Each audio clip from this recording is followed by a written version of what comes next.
नमस्कार। मैं आपके साथ महेंद्र श्रीवास्तव और आज मेरे साथ हैं जनपद पंचायत मनासा के उपाध्यक्ष श्री मोहन गुर्जर जी। आज मेरे साथ हैं, उनका जन्मदिन है आज। मैं बधाई और शुभकामनाएं उनको देता हूं।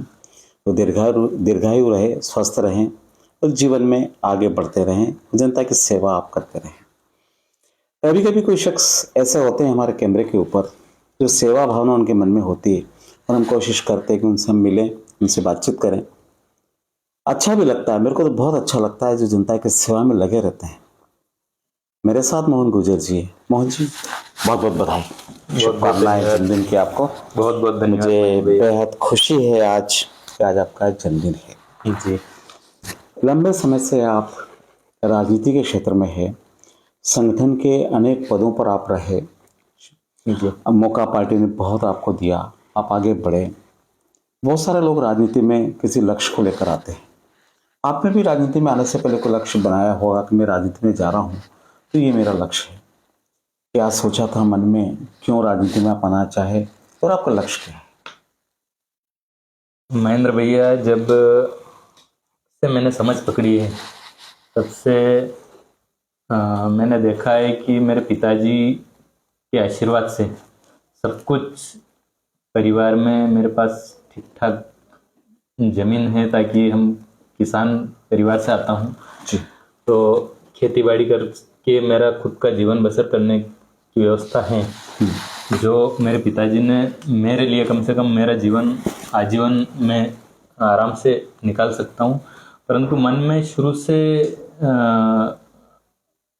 यही रहता है कि मैं उन लोगों के लिए कुछ कर सकूं जो व्यवस्था की वजह से अभाव हैं उनके, या किसी कारण वो पिछड़े हुए हैं, उनकी मदद कर सकूं, अपने लोगों की मदद कर सकूं जो अपने क्षेत्र के हैं, अपने आसपास के हैं, पड़ोस के हैं, अपने गांव के हैं, मोहल्ले के या अपने क्षेत्र के हैं, उनकी मदद किसी न किसी प्रकार से मैं कर सकूं। ये मेरा शुरू से उद्देश्य रहा। जब मैं पढ़ाई करता था तब से मेरे मन में हमेशा ये भावना रही। मेरे जो साथ में स्कूल के जो लड़के थे उनकी भी मैं हमेशा किसी न किसी प्रकार से मदद करने का प्रयास करता था। तो जब मैंने सोचा कि मैं खुद के लिए तो मुझे ईश्वर ने सब कुछ दिया है, परंतु अगर अपनों के लिए या अपने क्षेत्र के लोगों के लिए, उन लोगों के लिए जो दबे कुचले हैं, जो व्यवस्थाओं से वंचित हैं, उनके लिए कुछ कर सकूं, तो इसके लिए राजनीति को अपन ने सेवा का माध्यम बनाया और फिर राजनीति में आए। आपने बहुत अच्छी बात करी कि परिवार ने सब कुछ आपको दिया है। परिवार में आप इकलौते बेटे हो, भगवान की दया से खेती भी खूब है और मन में भाव है सेवा भावना, जो कुछ ऐसे लोगों के लिए काम कर सकते हैं जो लोगों को आगे बढ़ा सकते हैं, दिन दुखियों की मदद आप कर सकते हैं। इस भावनाओं को लेकर आप राजनीति में काम कर रहे हैं। आपको जो मानदेय मिलता है जनपद उपाध्यक्ष पद से, सरकार से, वो भी आपने न्यौछावर कर दिया उन बच्चों के लिए, पढ़ाई की शिक्षा के लिए। मैं जिस दिन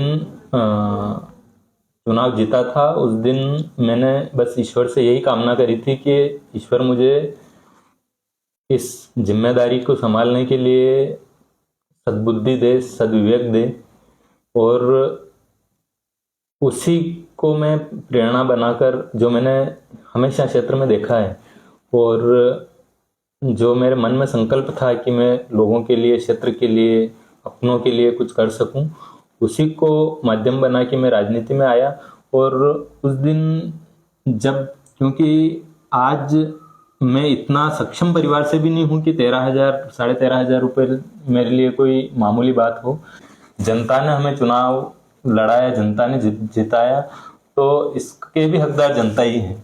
और ये पैसा जो मानदेय मुझे मिलता है वो उसे मैंने गरीब बच्चों की पढ़ाई में खर्च करने का फैसला किया।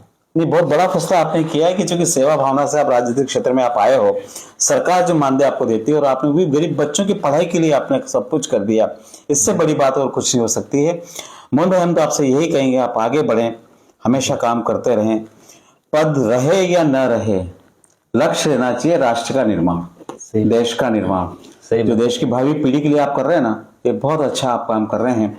और मैं तो यही कहना चाहता हूँ मेरे चैनल के माध्यम से, जो भी लोग राजनीति में काम करते हैं, लक्ष्य एक ही होना चाहिए, अपना देश मजबूत कैसे हो। और आज आपका जन्मदिन है, कुछ कहेंगे आप?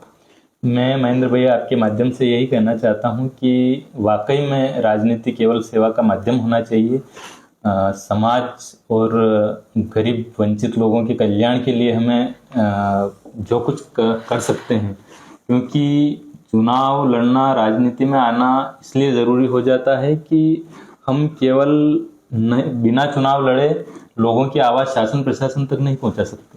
हाँ, एक बड़ा कैनवासिंग आपको मिलता है कि आप कोई पद पे होते हैं तो बात अपनी सरकार तक आप पहुंचा देते हो। हाँ, वो बात हम अपन शासन प्रशासन की एक लिंक से जुड़ने के बाद अपन उनकी बात सही ढंग से वहां तक पहुंचाते हैं और उसका फायदा क्षेत्र के लोगों को, क्षेत्र के जो वाकई में जो गरीब वंचित लोग हैं उन तक पहुंचता है। तो उन तक पहुंचाने के लिए हमें राजनीति का हिस्सा बनना पड़ता है और राष्ट्र सर्वोपरि, समाज और क्षेत्र का विकास, यही ध्येय लेकर राजनीति में मैं समझता हूं कि राजनीति करनी चाहिए। और मुझे मेरे पिताजी ने भी हमेशा कहा है कि बेटे, कभी किसी के सामने झुकना नहीं, अन्याय के सामने झुकना नहीं, और कभी भी किसी के साथ गलत नहीं करना, चाहे उसके लिए हमें किसी भी कीमत चुकानी पड़े, परंतु किसी का गलत कभी नहीं करेंगे। हमेशा पिता के बताए रास्ते पर चलने का प्रयास करूंगा और ईश्वर ने मुझे, मैं समझता हूं कि बहुत कम उम्र में बहुत अच्छे चांस दिए हैं। तो मैं कोशिश करूंगा मेरी तरफ से कि क्षेत्र के लिए, क्षेत्र के लोगों के लिए और मेरे जो मुझे चाहने वाले लोग हैं उनके लिए मैं बहुत कुछ करने का प्रयास करूं। यही मेरा लक्ष्य है। और राजनीति केवल, मैं ये भी नहीं कहना चाहता हूँ कि राजनीति केवल सत्ता के लिए हो। राजनीति में अगर हैं हम तो लोगों की आवाज़ बनेंगे, लोगों के लिए संघर्ष करेंगे और निश्चित रूप से अब जब सार्वजनिक जीवन में हैं तो जैसा ईश्वर हमें मार्ग सुझाएगा, जैसा विवेक देगा, वैसा हम करने का प्रयास करेंगे। चलिए, अच्छी बात है, आज आपसे मिले हम और एक बार पुनः आपको जन्मदिन की बहुत बहुत बधाई। आप शतायु हो, दीर्घायु हो, जनता की सेवा आप करें, ये हमारी शुभकामनाएं आपका साथ। बहुत बहुत धन्यवाद। नमस्कार। धन्यवाद।